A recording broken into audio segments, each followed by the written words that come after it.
वज़ीरिस्तान जे इलाइक़े देरदनी में दहशतगर्दनि सां फायरिंग जी ॾे वरिती आहे। ISPR जो अहिड़ो चवणु आहे। अवांखे ॿुधायूं पिया उत्तर वज़ीरिस्तान में दहशतगर्दनि सां बहादुरी सां विढ़ंदे पाक फ़ौज जा 6 जवान शहीद थी विया। 3 दहशतगर्द मारिजी विया आहिनि। ख़बर अवांखे ॾियूं पिया ISPR पधिराई ज़ाहिर कई आहे। उत्तर वज़ीरिस्तान जे इलाइक़े देरदनी में दहशतगर्दनि फायरिंग ॾे वरिती आहे। दहशतगर्दनि सां फायरिंग जी ॾे वरिती आहे। उत्तर वज़ीरिस्तान में दहशतगर्दनि सां बहादुरी सां विढ़ंदे पाक फ़ौज जा 6 जवान शहीद थी विया। 3 दहशतगर्द बि मारिजी विया।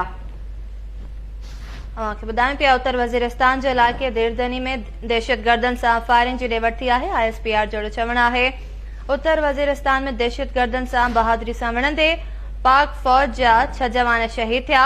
3 दहशतगर्द मारिजी विया। ISPR पधिराई जारी कई आहे। ख़बर अवांखे ॾियूं पिया उत्तर वज़ीरिस्तान जे इलाइक़े देरदनी में दहशतगर्दनि फायरिंग थी आहे। दहशतगर्दनि सां फायरिंग कंदे 3 दहशतगर्द बि मारिजी विया ऐं 6 जवान शहीद थिया आहिनि। तफ़सील मालूम कंदासीं। लाइन ते मौजूद आहे असद शहर जी असद। जी बिल्कुल, उत्तर वज़ीरिस्तान वारे इलाइक़े ज़िला दरदोई में दहशतगर्दनि ऐं सिक्योरिटी फोर्सिस में फायरिंग थी आहे, जंहिंजे नतीजे में 3 दहशतगर्द मारिजी विया आहिनि, जॾहिं त 6 जेके पाक फ़ौज जा सिपाही आहिनि उहे विढ़ंदे शहीद थी विया आहिनि।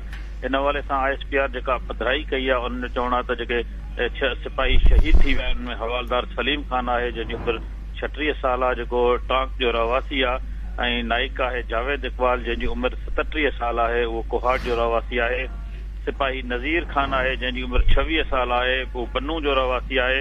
ऐं सिपाही हज़रत बिलाल आहे, जंहिंजी उमिरि 25 साल आहे, मर्दान जो रहवासी आहे। ऐं जॾहिं त सिपाही सैयद रजिब हुसैन, जंहिंजी उमिरि 24 साल आहे, उहो बि औरकज़ई जो रहवासी आहे। गॾोगॾु सिपाही बिस्मिल्लाह जान, जंहिंजी उमिरि 22 साल आहे, उहो बि ज़िला ख़ैबर जो रहवासी आहे। इहे दहशतगर्दनि सां विढ़ंदे इहे शहीद थी विया आहिनि। इलाइक़े खे क्लियर कराइण जे लाइ ऐं दहशतगर्दी जी लानत खे ख़तमु कराइण जे लाइ सिक्योरिटी फोर्स इलाइक़े खे तफ़सील ॿुधाइण लाइ महिरबानी।